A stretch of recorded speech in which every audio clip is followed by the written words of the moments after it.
Our next speaker, Amber Naslund, is actually a social media strategist, but today she's taking us on the journey that she has been on as she's worked to overcome depression, anxiety, looking into some of the areas of the mind that Carrie was touching on there in terms of stress and disorder. Her talk today, entitled Mind Games, Transcending the Messiness of Mental Illness.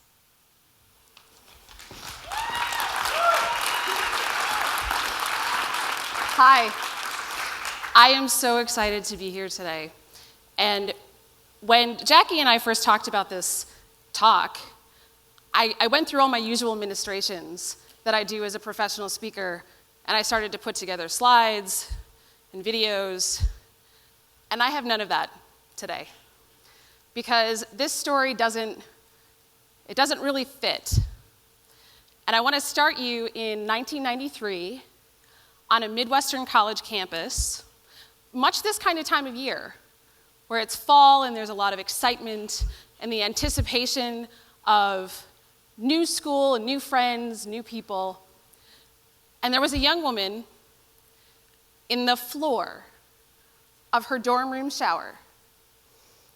And it's cold, and she's shaking. And she's sobbing silently with her arms wrapped around her knees. And no matter how hot the water gets, she can't get warm. And she's hoping that nobody comes into that room and finds her there on the floor, that nobody asks her what's wrong, that nobody can see into her mind where she's saying to herself over and over again, I hate you. You are worthless. I hate you. I'm here today because there are too many women on the floors of showers. And there are too many professional people in their offices who take 30 seconds out of every 20 minutes to go hide in the bathroom because they need a moment to cry, to be angry, or to be afraid. And I'm here today because there's too many people that wake up in the morning and all they want to do is crawl back into bed and wish that the world would just disappear and go away. I'm talking about the people who suffer every day and live with mental illness, whether it's depression or anxiety, bipolar disorder, schizophrenia.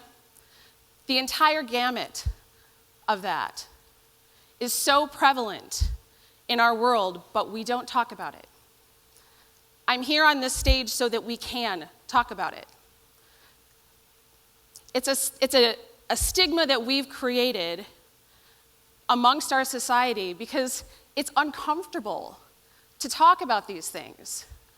Depression and anxiety are weird.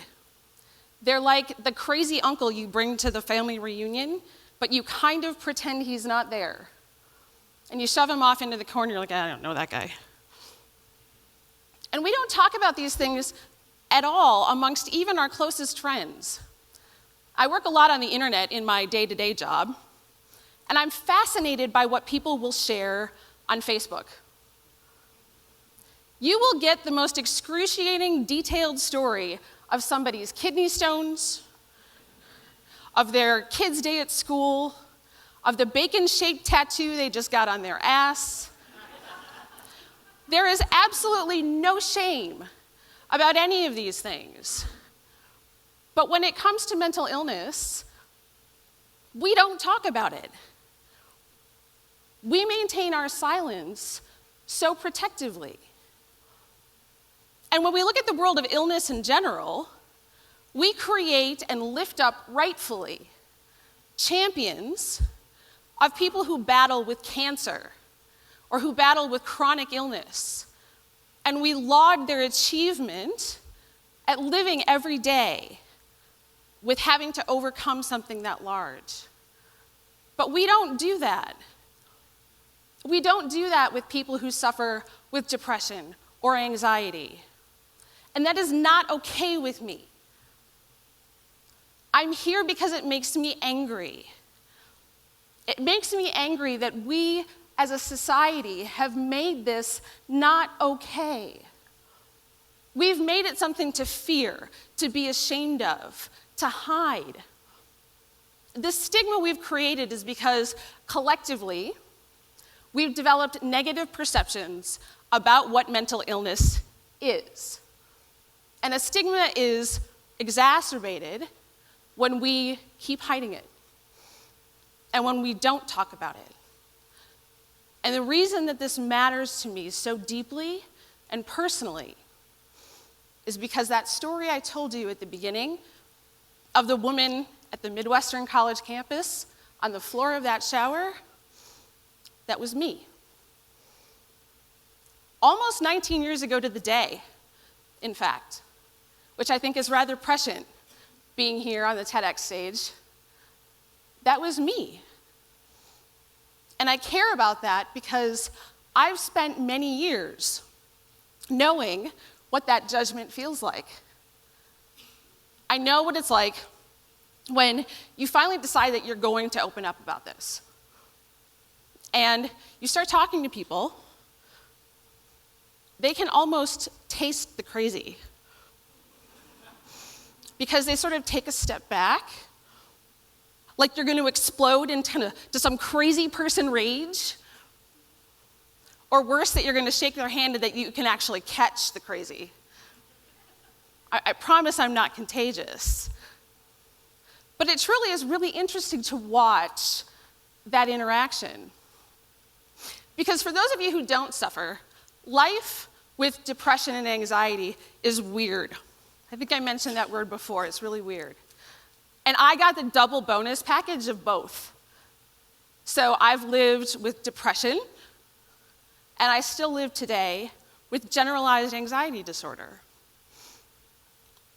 There's something really interesting about waking up, and the world is gray and staticky, and you don't much care what's happening around you.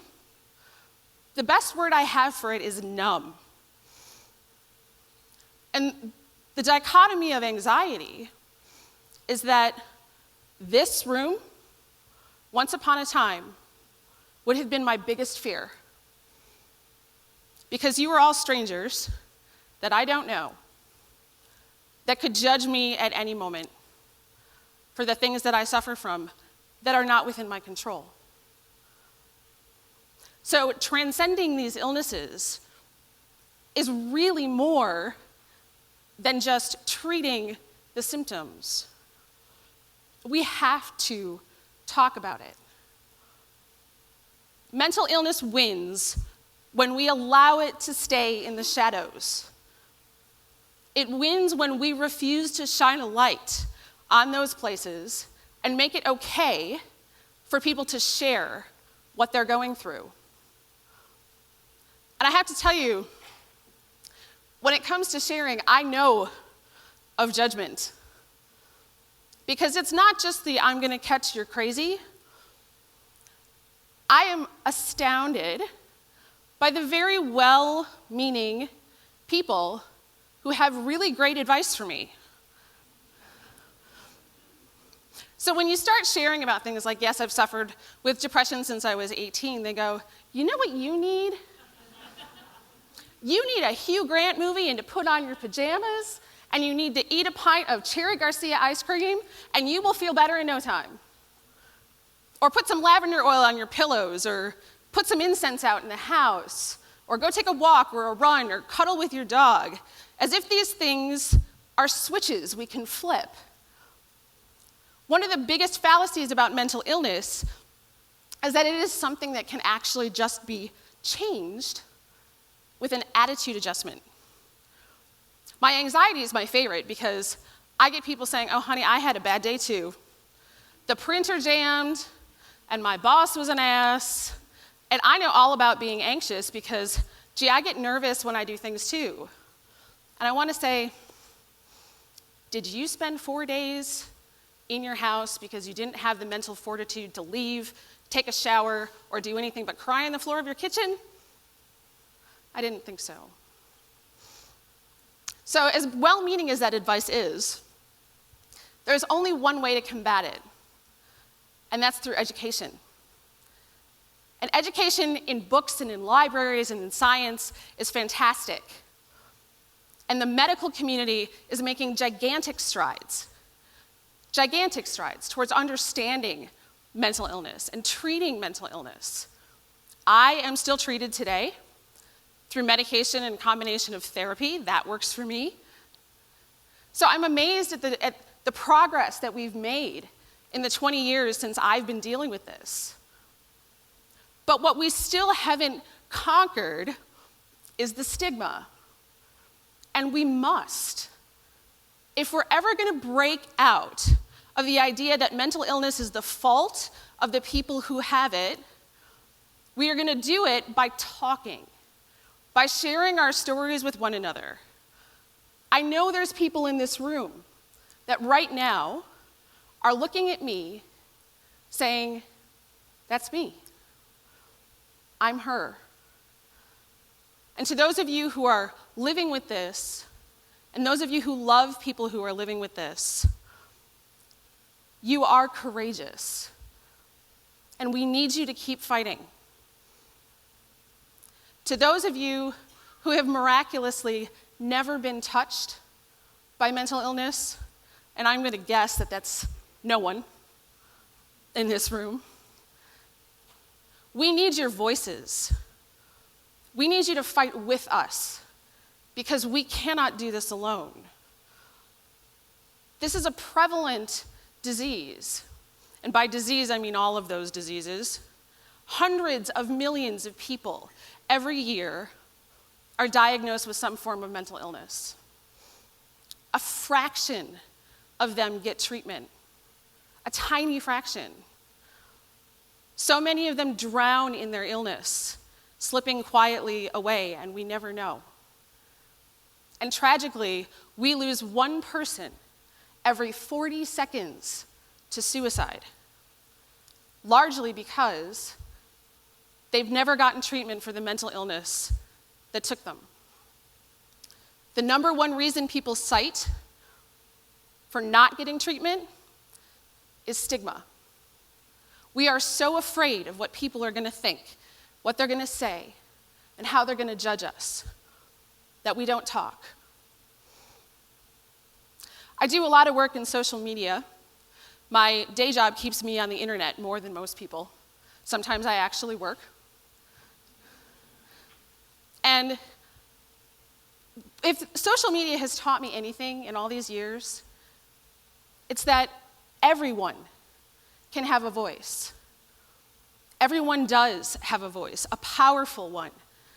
And we can absolutely shatter the stereotypes that we have built around mental illness by opening up about them. We can right the wrongs that we've already created. We can rise up against the things that threaten us, that frighten us. We together can make an enormous difference in the lives of people that suffer, simply by being willing to do this and stand up there bravely and give an identity to our illness. One of the things that terrified me when I was diagnosed was that being diagnosed meant it was real. It meant that I actually had this disease. And the symptoms of things like depression and anxiety are really generic. You don't sleep, you have nightmares, you feel kind of lousy all the time. And it's really easy to sort of say, I don't have this. This isn't real. But diagnosing it and talking about it makes it not only real, but it makes it accessible. And it makes it something that people will be less frightened to talk about, less frightened to see in other people. So if I had the opportunity to go back today and talk to that 19-year-old woman on the floor of her shower, I would tell her a few very important things. One is that I would tell her that I love her and that I will fight for her. I will tell her that she is not alone and that there are people around her that want to help her very much, but that they have no idea how much she's hurting. I would tell her that there is more to life, then you're diseased. You are not owned by it. You are not defined by it. And that there is help. I would tell her that it's okay to talk, to ask, to be afraid. I would tell her it's not okay for her to sit there and believe that she is worthless. When we go through these things ourselves, it's really difficult to step outside of it and say, I might have done something differently. But I would tell that girl today that she needed to speak up, even if her voice shakes. Whether or not that's transcendence, I couldn't tell you. I think it's a sort of crooked, uncomfortable acceptance that you come to terms with over time, but never alone. So I'm here today to ask all of you to use your voices too. To stand up and talk with, for, and about the people that you know and love that suffer from mental illness. And if you are that person, you are not alone. And we need your voice.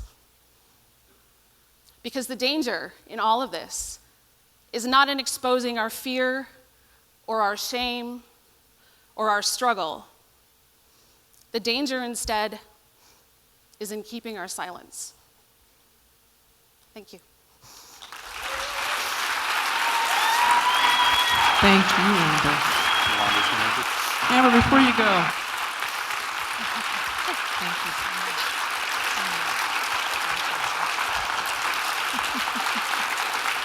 We honor your courage.